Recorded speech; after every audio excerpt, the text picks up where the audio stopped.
Amém? Então, abra a tua Bíblia ali no Salmo 47, vamos passar para a palavra.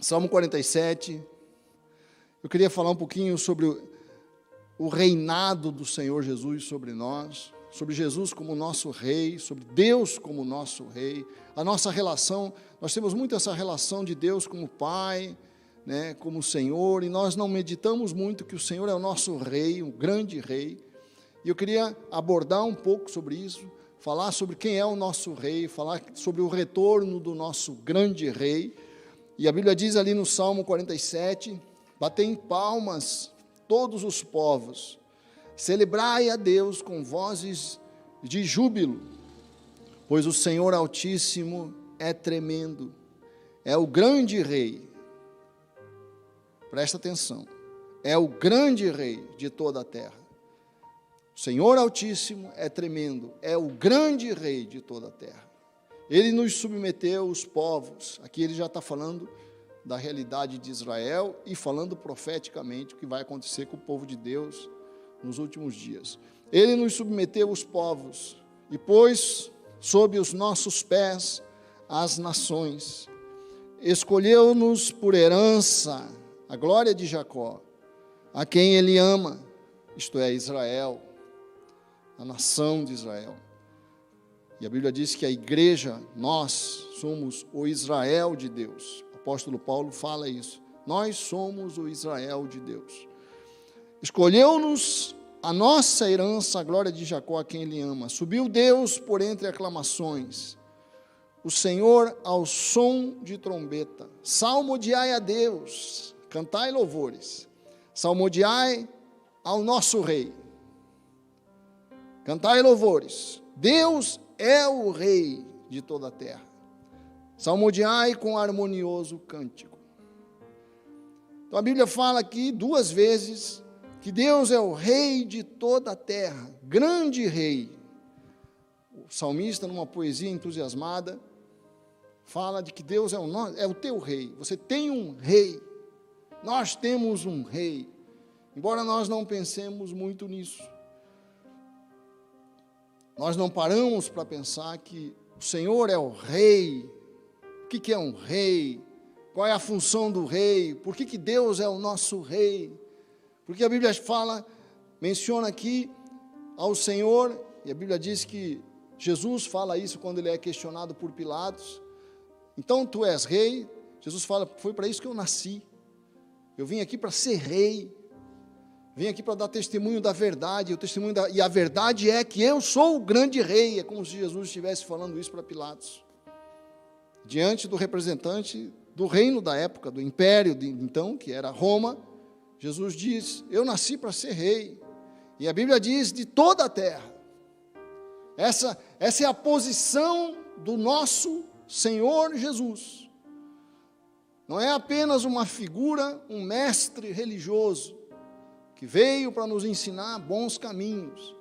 A Bíblia diz que ele veio nasceu para ser rei, para governar, nasceu com uma missão política, não no sentido mundano, político no sentido de governo. Rei significa governo. Jesus nasceu para ser o governante de toda a terra. Essa é a missão do Senhor. Foi para isso que eu nasci, de Jesus, para o representante político de Roma, Pilatos, né? Um dos diálogos mais impressionantes que você vai ter na Bíblia, quando Pilatos pergunta a famosa questão, o que é a verdade? A verdade estava diante dele, né? Nós temos um pouco de dificuldade de compreender isso, porque nós não vivemos num reino, nós vivemos numa república. E há uma diferença, porque no reino, o rei, ao menos no sentido existente na época em que a Bíblia foi escrita, o rei, aquele que governava, tinha poder sobre a vida e sobre os bens das pessoas, sobre a vida, sobre a morte. As pessoas não eram cidadãos de um estado, as pessoas eram súditos do rei. Essa é a posição do rei. O rei, ele governa, ele tem o governo, ele tem tudo sob as mãos dele. Ele é o Senhor da vida das pessoas, Ele é o Senhor daquilo que as pessoas têm. Isso é ser um rei. Mas nós não vivemos num reino, né? Nós vivemos numa república. A palavra república fala que as coisas que existem, as coisas não pertencem a uma pessoa, não pertencem ao rei. A palavra república, res, significa coisa. Res pública, né? Quer dizer que a coisa é pública, a coisa não é do rei. A palavra república vem para se contrapor à monarquia, ao reino. Né? É uma palavra que quer dizer que as coisas não são mais do rei, as coisas passam a ser das pessoas, do povo, e aquele que governa já não é mais o senhor da nação e do povo. Aquele que governa é um representante, alguém do próprio povo, que está ali em nome do povo para governar a nação. No reino não é assim, né? No reino não tem alternância de poder. Por que numa república você precisa alternar o poder? Porque aquela pessoa não tem poder perpétuo como um rei. O poder do rei é perpétuo, não se acaba, ele só se acaba quando ele morre. Quer dizer, e é bom que seja assim hoje, é óbvio, né? Porque como o homem é imperfeito, é melhor que haja alternância no poder. Porque se você pega um governante mau, por exemplo, pelo menos você tem a esperança de que daqui a alguns anos, né, ele vai ser substituído, isso em qualquer país, que seja uma república. Mas ainda que nós não tenhamos mais hoje a figura do rei como símbolo desse poder que Deus tem sobre nós e que Deus tem sobre a terra, a figura do rei ainda causa uma certa devoção em nós, um certo encanto. Há todo um simbolismo em torno dessa questão da coroa do rei, que mexe conosco, mexe com o nosso coração, mexe com a nossa alma. Nós adoramos ver filmes que falam do rei, as histórias do rei, né, do grande rei. Eu lembro que essa saga do J.R. Tolkien, que é o Senhor dos Anéis, fala na última, quem escreveu o Senhor dos Anéis, apesar de toda aquela simbologia estranha que nós vemos no livro, quem escreveu é um cristão chamado J.R. Tolkien, e ele criou toda aquela história esquisita de uma forma para simbolizar a luta do bem contra o mal, que vai acabar com o retorno do rei, né? O último filme, aliás, né, se você for ver a saga dos filmes, o último filme chama O Retorno do Rei, né, que tem toda uma simbologia ligada ao Senhor Jesus também nesses filmes. Mas então há em nós essa tendência de nos encantar com as coisas. Você percebe, por exemplo, quando um príncipe vai casar, o mundo inteiro para ver. Mesmo as repúblicas querem ver o príncipe se casar e olha para o casamento como se fosse casamento de alguém muito importante, de um príncipe ou de uma princesa. O casamento do príncipe Charles, não sei se a maioria aqui já era jovem o suficiente, né? Nós que somos mais antigos, eu lembro bem do casamento, os últimos casamentos eu acabei não vendo, mas o do príncipe Charles parou tudo para ver aquele casamento. Havia todo um encanto do mundo em relação àquele casamento. Por quê? Porque é o casamento do príncipe, tem toda ali por trás a simbologia do rei. E na Inglaterra, que ainda mantém uma monarquia, embora a rainha não governe, a rainha não seja a chefe do governo, porque quem chefia o governo, quem toca a nação, administra a nação, é o primeiro-ministro, mas a rainha ainda é muito importante na Inglaterra. Se você for fazer uma pesquisa no país, mas assim, grande parte da população apoia a monarquia, não querem saber de república, não querem que o país seja uma república, querem que o país seja uma monarquia, como é uma monarquia, né? A rainha ali, o primeiro-ministro, pelo menos em tese, Nós sabemos que, na verdade, na prática não é assim, mas o primeiro-ministro governa em nome da rainha, em nome da coroa. Tudo na Inglaterra é em nome da coroa. O Ministério da Saúde é Ministério da Coroa. O Ministério Público é Ministério Público, até esse é o nome. Eu fiz um estudo, lembro quando eu estava fazendo meu mestrado, fiz um estudo sobre o Ministério Público da Inglaterra. O Ministério Público da Inglaterra é Ministério Público da Coroa. Não é do povo, não é do Estado, é da coroa. O Estado se confunde com a coroa, com o reino. Tem uma simbologia muito grande ainda na Inglaterra, com relação ao rei, à monarquia. Por que para a Inglaterra, por exemplo, o rei, se você for ver na Segunda Guerra Mundial, era o rei. Depois passou a ser a rainha, filha dele, passou a governar. Qual que é a importância do rei? Por que eles ainda querem essa figura? O que eles veem nisso, É porque o rei simboliza para eles a unidade da nação. Há um símbolo naquela figura, aquela pessoa ali, por isso eles dão a rainha, o monarca, representa a história da nação, a unidade da nação, os sofrimentos da nação. Por isso tem ali toda aquela carga simbólica. E a rainha ainda é muito importante lá. O primeiro-ministro toda semana se encontra com a rainha, para ouvir a rainha, em tese, para ser aconselhado.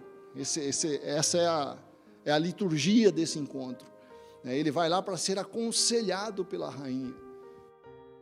Aparentemente formal, há toda uma carga simbólica aí, dizer que nós temos um soberano que não se mete com os assuntos do varejo, da política, mas está ali simbolizando que a nação é uma, que nós estamos debaixo de um governo que tem uma tradição de milênios, toda uma carga muito forte que faz com que aquela nação ainda queira ser governada, ou pelo menos ter simbolicamente um rei. Por que eu estou dizendo isso? Por que eu estou fazendo essa comparação? Porque a igreja, como eu falei, Israel, está debaixo do governo de um rei. E toda essa carga que eu falei, simbólica em relação ao rei, se aplica a nós. Só que nós nos esquecemos, talvez por morarmos e por sermos governados por uma república, nós não temos essa ideia que nós somos um povo que temos um rei que nos governa, um rei que tem uma lei sobre nós. Olha o que Deus governa toda a terra, mas a nós Ele governa de uma forma especial. Ele é o rei de toda a terra, mas Ele é especialmente o rei do seu povo. Com o seu povo Ele se identifica. Olha só o que diz ali em Êxodo, capítulo 19, verso 5. A Bíblia fala assim: agora, pois, se diligentemente ouvirdes a minha voz e guardardes a minha aliança, então sereis a minha propriedade peculiar dentre todos os povos, porque toda a terra é minha. Eu sou o Senhor de toda a terra, mas vocês são meu povo especial. É o que Deus está falando aqui. Amém? Fala para o teu irmão, você é povo especial do Senhor. Diz isso aí para ele. E vós me sereis um reino sacerdotal e povo separado. A palavra santo significa separado. Vós me sereis um reino sacerdotal e um povo especialmente separado para mim. Estas são as palavras que falarás aos filhos de Israel. Quer dizer, Deus governa toda a terra, ainda que o homem não obedeça, ainda que o homem resista ao governo de Deus, porque o Deus hoje permite que o homem governe, isso não vai impedir a realização do propósito de Deus. Deus vai usar tudo que está acontecendo para realizar no final o propósito dele, diz a Bíblia. Mas nós Nós, o povo de Deus, temos a missão de mostrar para toda a terra que há um rei, que há um governo do céu sobre a terra. A terra não vê isso, porque os homens governam conforme o seu coração, né? Mas nós que somos o povo de Deus, podemos mostrar, por isso é com esse sentido que Jesus fala, vós sois o sal da terra, a luz do mundo, porque cabe a nós, como filhos de Deus, mostrar essa realidade, que há um rei, além do governante, além da rainha de Inglaterra, além do presidente da república, há sobre ele alguém que é maior, há um rei sobre toda a terra. E quem que vai mostrar isso? Quem que vai passar essa fé? Nós, o povo, a propriedade peculiar de Deus. E eu falei que a coroa, o rei tem uma importância, porque o povo, por que a coroa tem essa importância na Inglaterra, ou nos países que ainda tem monarquia, como na Espanha, na Suécia? Porque a coroa representa a unidade debaixo de um governo, de um símbolo que representa a história, a unidade, a dor e as alegrias, as derrotas e as vitórias e as conquistas da nação, o sangue derramado durante os tempos, tudo isso está representado ali, naquela coroa, naquele reino.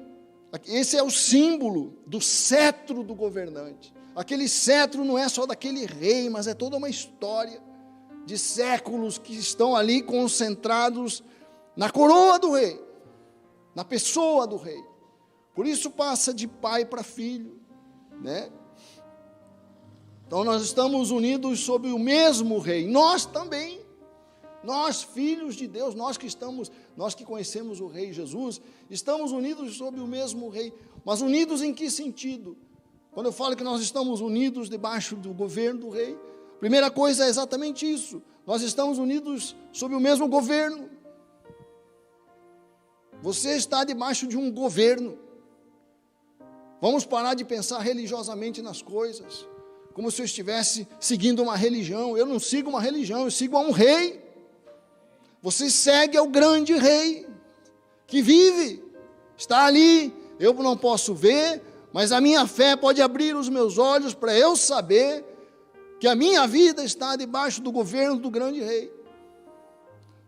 A Bíblia fala várias vezes na lei de Cristo, nós temos uma lei a cumprir, amai o teu próximo, carregai as cargas uns dos outros, há leis que estão sobre nós.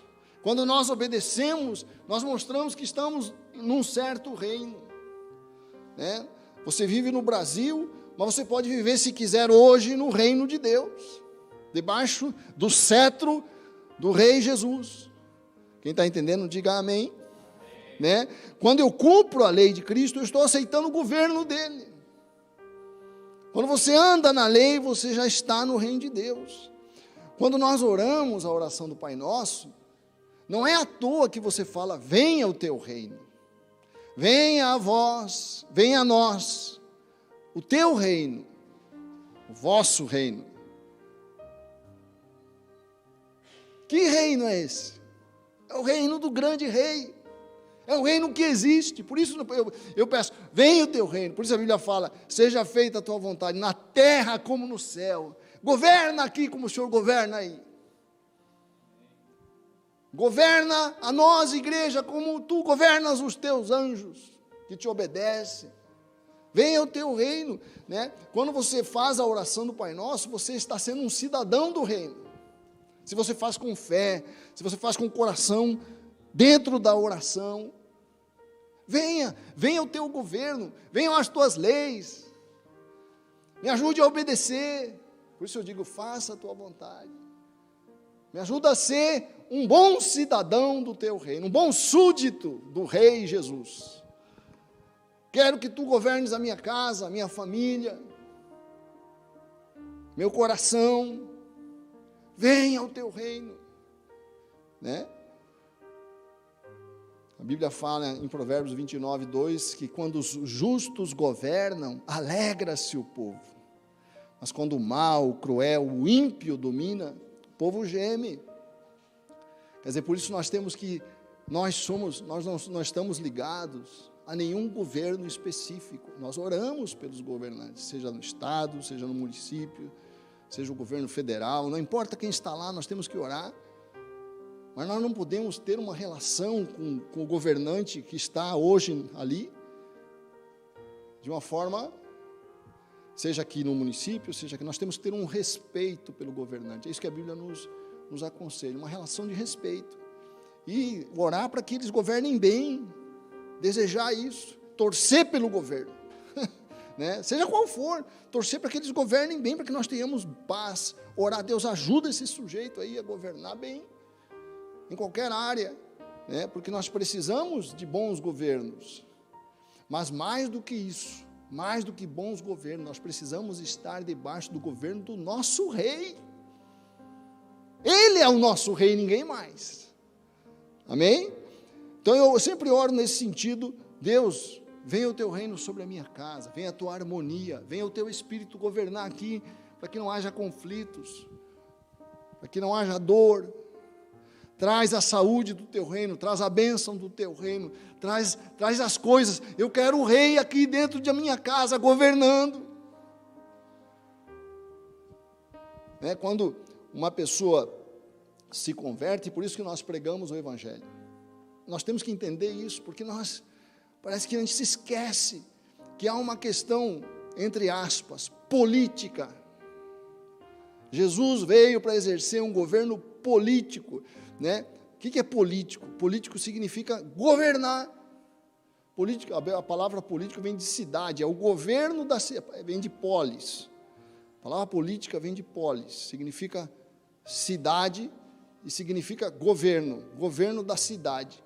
Existe um governo natural na cidade, que é o governo da pessoa eleita, mas tem que haver, nós igrejas temos que exercer um governo espiritual, uma influência sobre a vida das pessoas. Porque o que é uma cidade? Uma cidade é uma reunião de famílias, né? Uma casa, uma família, duas casas, duas famílias, várias casas, um bairro, vários bairros, uma cidade, várias cidades, um estado, vários estados, um país. Tudo começa com uma família. O governo do Senhor tem que começar nas famílias, por isso nós pregamos o Evangelho. Na medida em que as famílias forem se convertendo e conhecendo a Deus, essa influência, não importa quem está governando naturalmente, né? Se houver uma influência das coisas de Deus no meio da comunidade, essa comunidade vai ter vida, saúde, alegria, paz. Quem crê, diga amém. Então fala para o teu irmão: você é um soldado do reino de Deus, né? Além de nós estarmos unidos sob o governo do grande rei,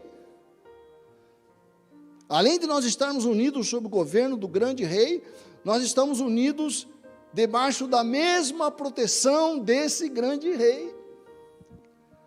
Esse rei protege você, protege sua casa, Por que nós queremos um rei? Por que eu abro mão da minha liberdade e coloco minha cabeça debaixo da autoridade do governador, do prefeito, do presidente?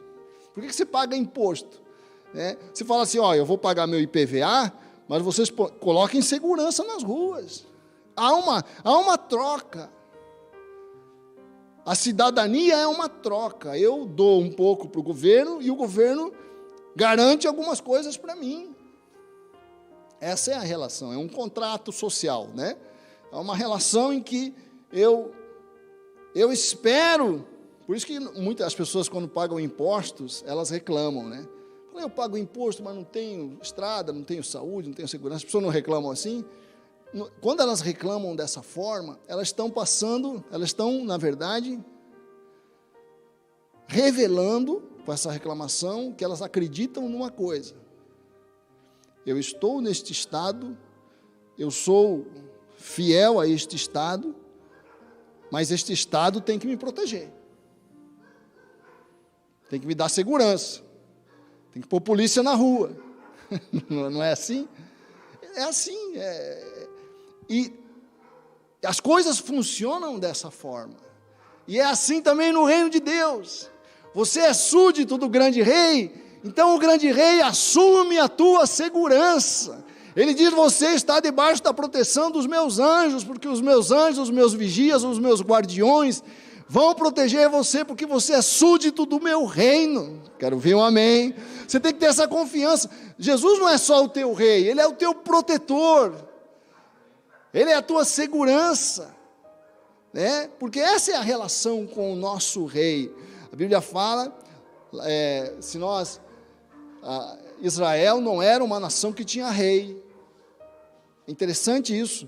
Israel não era uma nação que tinha rei.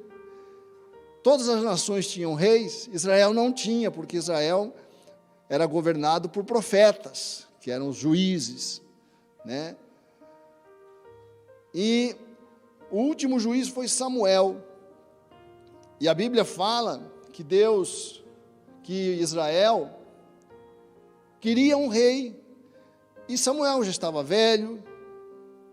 Os filhos de Samuel eram filhos problemáticos, não seguiam no mesmo caminho do pai, eram corruptos, aceitavam suborno, a Bíblia diz tudo isso.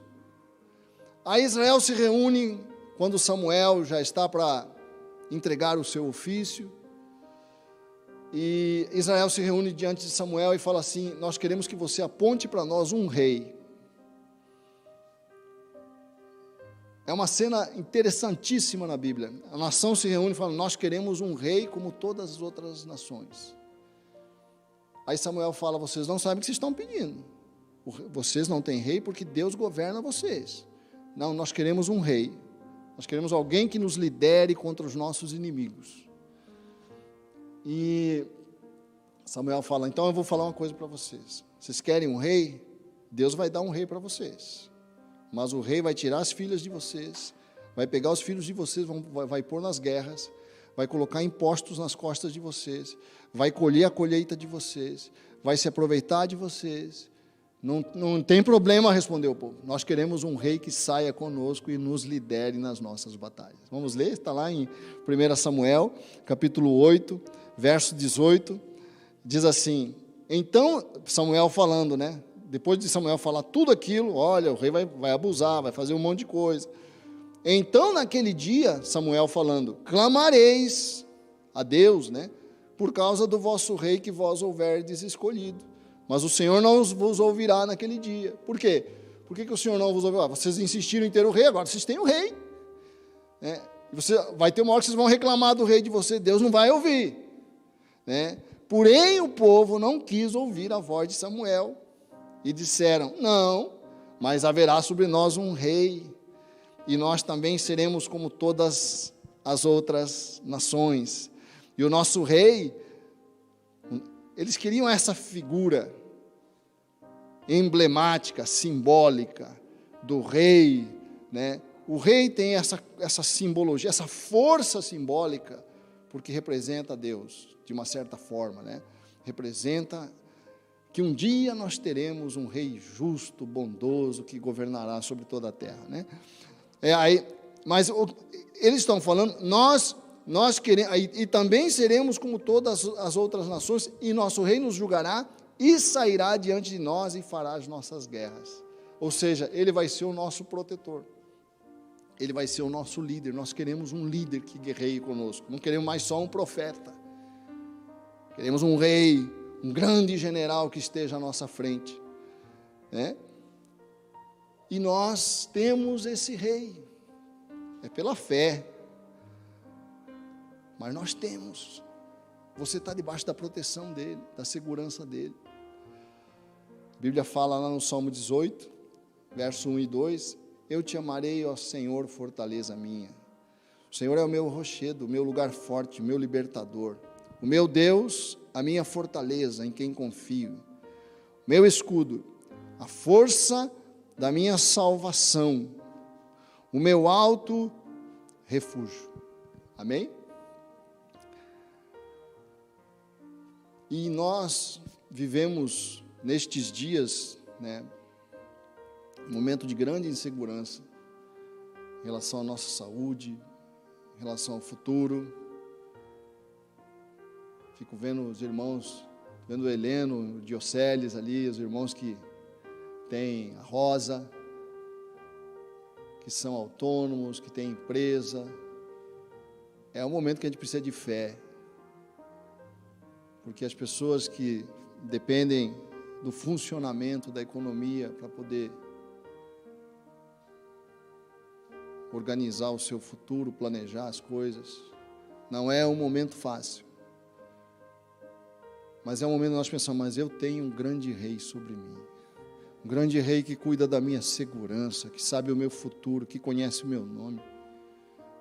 A Bíblia fala que quando Deus se encontra com Abrão, uma palavra lindíssima, né? Porque Abrão vive também um momento de grande insegurança, saiu da sua cidade, saiu da proximidade da sua família, está vivendo um momento difícil.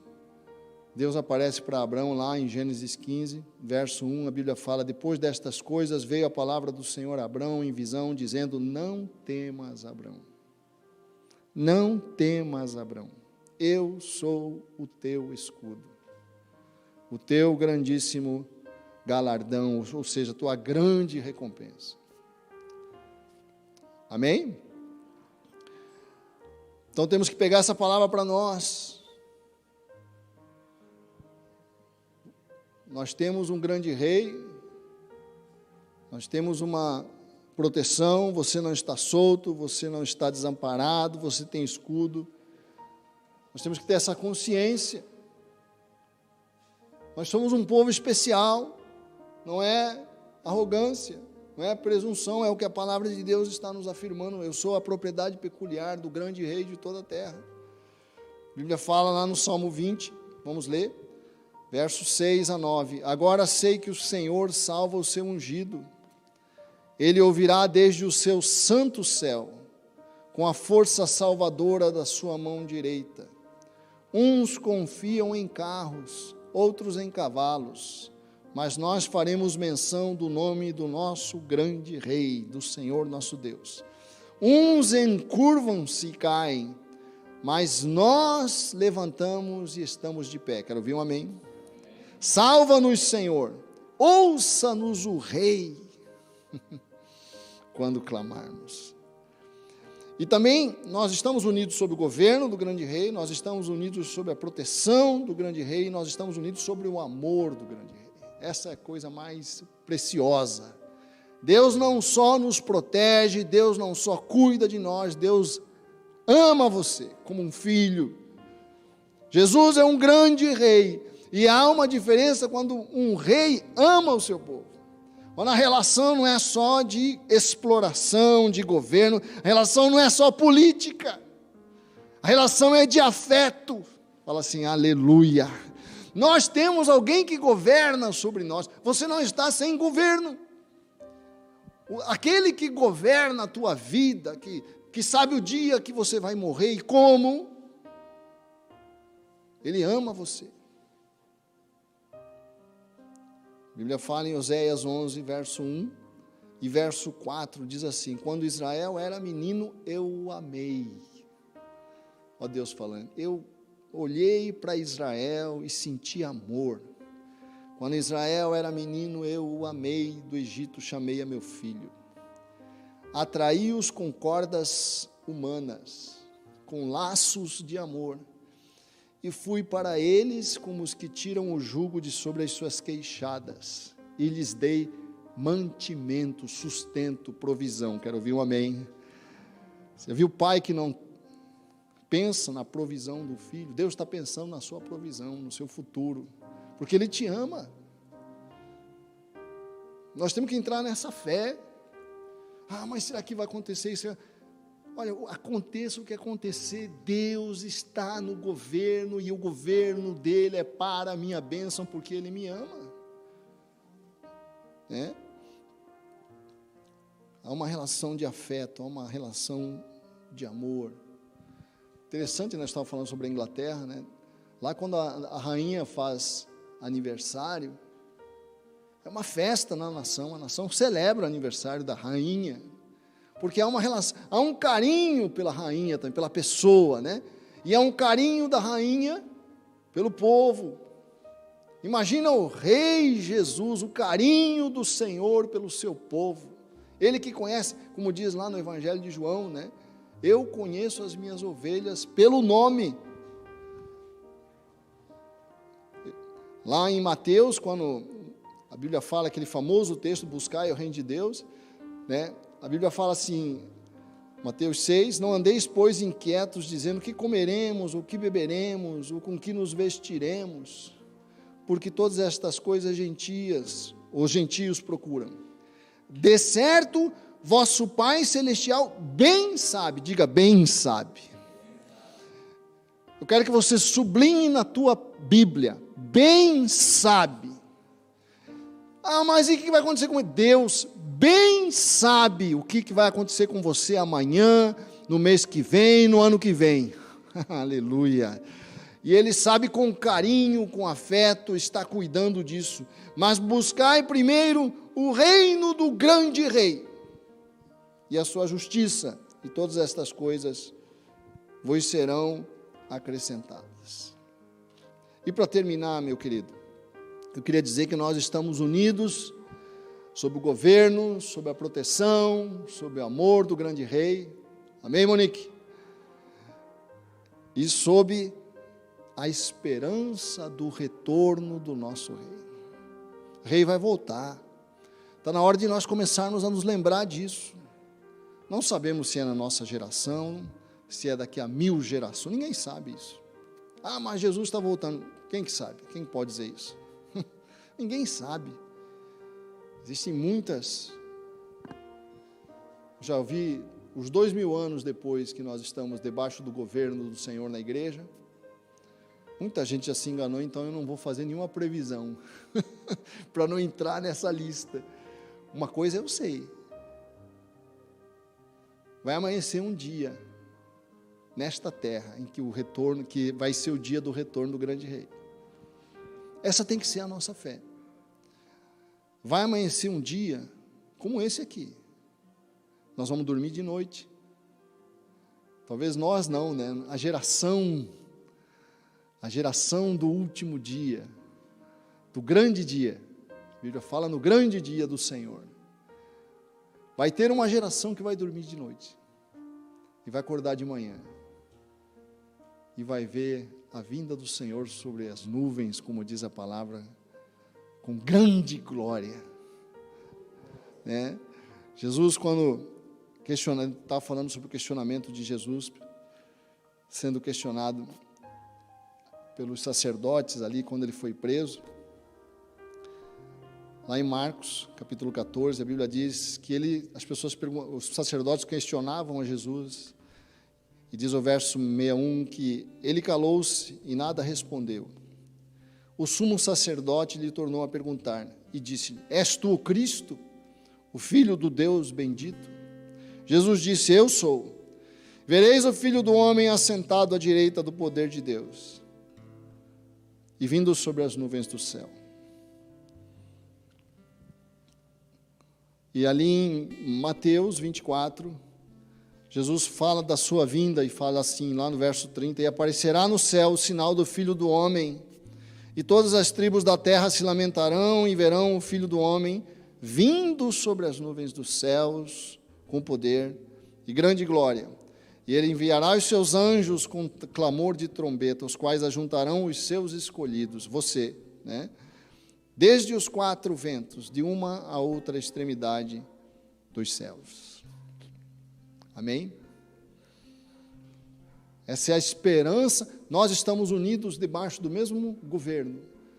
Nós estamos unidos debaixo da mesma proteção. Nós estamos unidos debaixo do mesmo amor.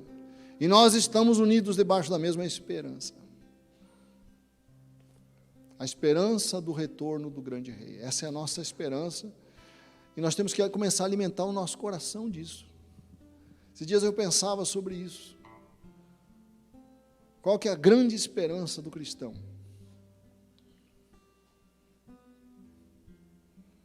Nós estamos tão envolvidos com este mundo que nos esquecemos que a grande graça de ser cristão é que você é imortal. Você não vai morrer nunca. Você tem que pensar assim, ó. Um dia você parar para pensar assim, eu sou imortal. Eu morro, mas não morro. Como diz a velha oração de São Francisco de Assis, é morrendo que se vive para a vida eterna. E é verdade. Por isso Paulo disse, o viver para mim é Cristo e o morrer é lucro. Morrer é lucro. Já pensou em morrer como lucro? É o que Paulo falava.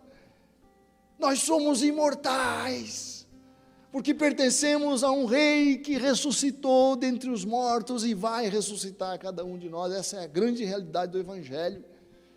Mas nós queremos nós estamos tão presos ao nosso tempo, ao presente, que não conseguimos mais nos entusiasmar com a grande esperança que temos, que é viver para sempre, e viver feliz e realizado eternamente. Amém? Nós, terminando, vamos ficar de pé, queridos. Existe um filme antigo, muito antigo, dos anos 40, aqueles clássicos bem antigos de Robin Hood. E você sabe que a história de Robin Hood era um nobre, né, da Inglaterra, que vivia na época do rei Ricardo Coração de Leão, que é um rei que existiu. O rei Ricardo é um rei histórico. E o rei Ricardo Coração de Leão foi lutar nas cruzadas para tentar retomar Jerusalém dos muçulmanos e deixou a Inglaterra sob o governo de um regente. E o irmão de Ricardo Coração de Leão, o príncipe John, né, era perverso e resolveu usurpar o reino do seu irmão, que estava distante, longe. E o príncipe John começa a perseguir todos aqueles que eram leais ao rei que partiu. E Robin era um desses fiéis, Robin de Lockster, Robin Hood, né? E Robin começa a ser perseguido, foge para a floresta, passa a viver na floresta, perseguido, e todos aqueles que eram perseguidos se juntam a Robin, numa situação parecida com o que aconteceu com Davi, na caverna de Adulão. Robin forma um exército daqueles que eram perseguidos pelo usurpador do reino. E, apesar deles viverem na floresta, com situação de privação, eles viviam cantando, né? Vocês lembram dos velhos, não dos novos, os modernos são muito ruins, né? Mas os velhos filmes de Robin Hood, eles viviam cantando, eles eram felizes, porque eles viviam debaixo da esperança de que um dia o rei justo ia voltar. E há uma cena no filme em que Robin, normalmente eles assaltavam as pessoas, pegavam o dinheiro dos nobres ligados ao príncipe John, para distribuir para os pobres, que eram perseguidos, né? E num desses assaltos, ele está na árvore, assim, ele desce na frente de uns monges que estão passando, porque a igreja servia ao príncipe, o arcebispo era um arcebispo mau, a igreja acabava servindo ao príncipe, e ele aborda os monges e começa a zombar dos monges. Agora vocês vão ter que dar o dinheiro de vocês para nós. E o monge que estava liderando ficou indignado. Como você ousa nos parar aqui? Não, porque nós não vamos parar vocês podem continuar a viagem, nós vamos ficar só com a tua bolsa. Aí o monge desce e tal, eles levam o monge para o acampamento. E a uma certa altura eles estão conversando, o monge pergunta para ele assim: quem é você? Eu sou Robin de Lockster. E por que você está vivendo como um bandido? Porque nós somos fiéis ao rei Ricardo, que não está entre nós. E aí Robin começa a contar toda a história. E a uma certa altura o monge olha para ele, tira o capuz, tira a roupa, e era o rei Ricardo que tinha voltado. É uma cena linda, porque quando ele se identifica como rei, está toda a multidão assim, e se ajoelha, né? Ele tem aquela surpresa de ver o rei, né? É Ricardo. E eles se ajoelham diante do rei. E ali nós temos uma simbologia linda do que nós estamos falando aqui. Nós estamos vivendo no mundo que jaz no maligno, diz a Bíblia. Jaz na mão de um usurpador que procura nos trazer uma cultura totalmente contrária ao que nós cremos. Mas a gente vive sob alegria, porque a gente sabe que um dia o nosso rei vai voltar, vai retornar. Amém? Essa é a nossa grande esperança. E nós temos que nos lembrar disso. Apesar de tudo que nós estamos passando nos dias de hoje, apesar de toda a dor que tem sido trazido sobre nós, nosso rei vai voltar, em nome de Jesus. Que sejas meu universo, não quero dar-te as palavras como gotas, quero que saia um dilúvio de bênçãos na minha boca. Que sejas meu universo, que sejas tudo que se